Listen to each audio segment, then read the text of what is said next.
Hi everyone, welcome back to Tiki. I am here to show you a special drink, the Zombie, for the upcoming holiday Purim, which is happening at the end of January. You're probably wondering, one, what Purim is, and two, why I have a tiki drink for it, and I'll explain both. Purim is a holiday where Jews celebrate our escape from almost certain destruction and slaughter in ancient Persia in the 5th century BCE, and how we were in fact able to turn the tables on our adversaries and stop them from destroying us.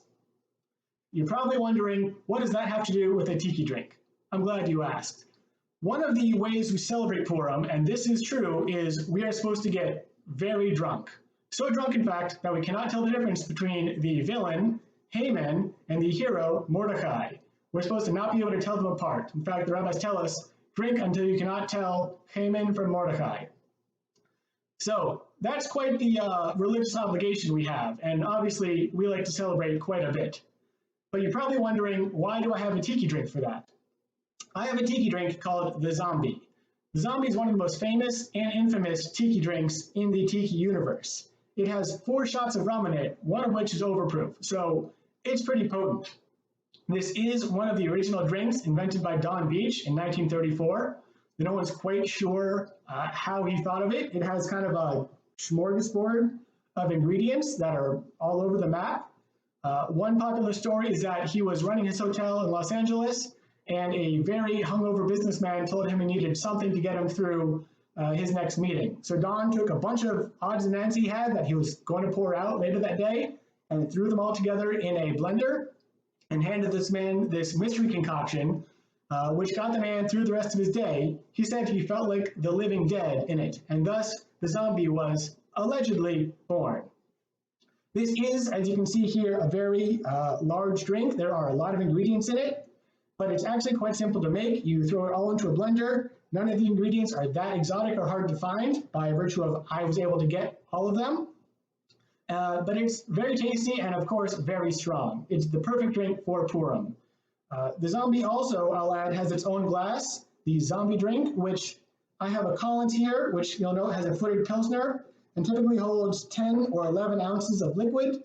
The Zombie is like a Collins in that it is tall and skinny, but it does not have a footed base. It's just kind of a flat bottom, and it's actually bigger. It holds 13 to 13 and a half ounces of liquid because the drink is so massive. It packs a punch, it will kill you and then bring you back to life. So with that being said, let's get started. This drink, you're going to need a drink mixer or a blender, which I have here. You're going to take 3/4 of an ounce of fresh lime juice, pour it in, 1/4 ounce of grapefruit juice. We have here 1/4 ounce of cinnamon syrup, which you can make yourself. It's very easy. 1/2 ounce of John D. Taylor's Velvet Falernum, 1.5 ounces of blended aged rum. For that, I'm using Appleton Estates 12-year aged rare blends mix. That was a gift from my friend Christian. Thank you very much. 1.5 ounces of column still aged rum, for which I'm using Florida Cagna 4-year. Right on the mark between lightly aged and aged, but oh well. After one sip, we're not going to know the difference. And then you have 1 ounce of a black overproof rum, for which I'm using Kraken 94 proof, a black spiced rum. And then you will add a teaspoon, which is actually quite a lot, of grenadine, which I have here. About a teaspoon. Put that there. And lastly, you're going to add 2 dashes or about 1/4 teaspoon of herbstura. Herbstura, as I've said in other videos, is a mix, a 1-to-1 ratio of Angostura bitters and some sort of anise flavored liqueur. The recipe developed by Martin Cate calls for herb saint. That is a very hard to find liqueur from New Orleans, so I'm using absinthe instead. Again, about 1/4 ounce or 2 dashes, pour that in, and then you'll add about 12 ounces or so of ice. We'll add a little more to be safe. All right. Then you're just going to blend it for a couple seconds. This is not a frozen drink. Like, it's not going to be a daiquiri or pina colada, or a strawberry daiquiri, I should say, where it's all blended like slurry. So you still want individual ice cubes and chunks. You just want to grind them up so they're very tiny and drinkable. So we have our lid locked on. This is going to be loud.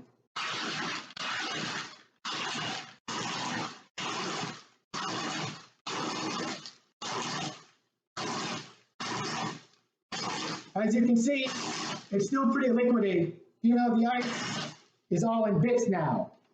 And that took just a couple seconds. We're going to open this.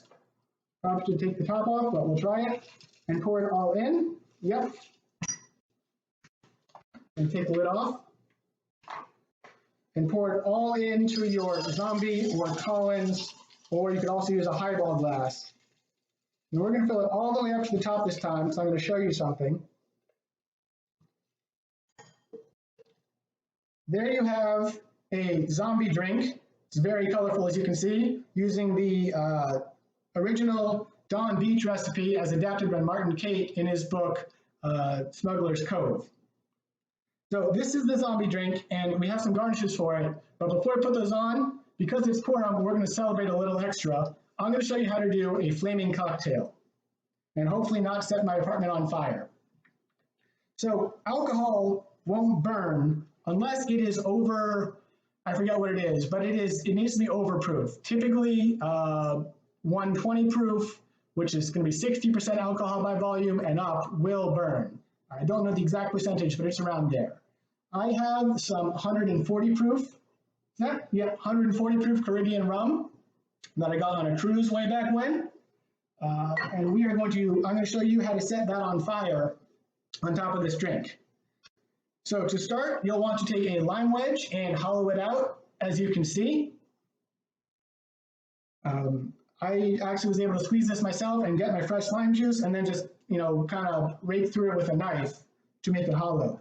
You can then take a breadcrumb and put that into the lime wedge. That's going to give it its fuel. The lime wedge won't burn that easily because it's still wet. You can do just the breadcrumb, but it won't burn all that well. So what I've done is I've taken my 140 proof rum, and I'm going to pour that, a little bit of it over the breadcrumb, and into the lime, and not spill it all onto my matches. We're going to pour that in here, and then we're going to rest that on the top. Oops, got a little much in here. I'm going to pour some of this out. I'm going to rest this on the top of the tiki drink. All right, and then you can light this on fire. And I've got, just so you know, a big bucket of water here in case this starts burning and I need to put it out. Got one match, so I hope this works.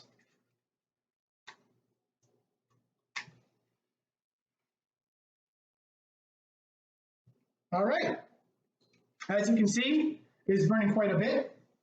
It is burning up the breadcrumb and the overproof rum all at the same time. And what you can do is very carefully dump a little bit of powdered cinnamon on top of it for some sparks. As you can see here, get just a couple of sparks from the cinnamon. And careful not to set yourself or anything else on fire. You can already feel, well, I can feel the bottle of cinnamon is getting hot. And so there you have a flaming tiki drink for Purim. Baruch Hashem. So I'm going to let this burn out for a bit, and then I have my other garnishes, dried orange, dried hibiscus flower, and if you can see it, a nice skull, because it's a zombie after all, I'll put in. Make sure you blow out the fire before you start drinking the drink, because you obviously don't want to set yourself on fire. If you're drinking overproof rum, that could easily spread, kind of like oil almost, and you don't want that. But it's Purim, so we're going to let this burn out a little bit more, again, so you can see it before I take a sip. Well, yeah, I don't want to put my straw in here, so I'm going to blow this out so I can taste it and tell you how this drink is. But as you can clearly see, I've got quite the fire going here, and with that one breadcrumb, it will actually burn quite a long time. All right, so we're gonna add in my other garnish of my skull and dried fruit. I'm gonna put in my straw.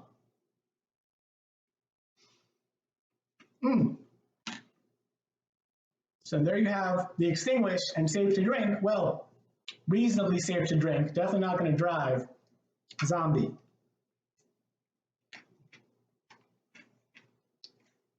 So it's actually a well-balanced drink. There's so many ingredients in it and so much rum, but it all kind of, obviously it blends together. I put it in an actual blender, but you don't taste a lot of anything. Nothing's overpowering in this drink. It's kind of sweet. It's kind of sour or bitter from the grapefruit, even though I only added a 1/4 ounce. It's a very little grapefruit. You do taste that quite a bit. Yeah, you don't taste the rum that much. You taste a little bit of the black spiced rum, and you feel it again. You don't taste black rum as much as you feel it in your mouth, but because it's spiced rum, some of that's coming through. It is overall a surprisingly well-balanced drink for all the booze in it. I've definitely had far simpler drinks that tasted far boozier. And that's probably why it's so dangerous, because you feel, but you don't taste the alcohol, even though you're drinking 4 shots. That's also probably why you should extinguish the fire so you don't burn yourself when you're drunk. Anyways, that's the zombie. Hope you enjoy. Happy Purim, and may the rum never run out.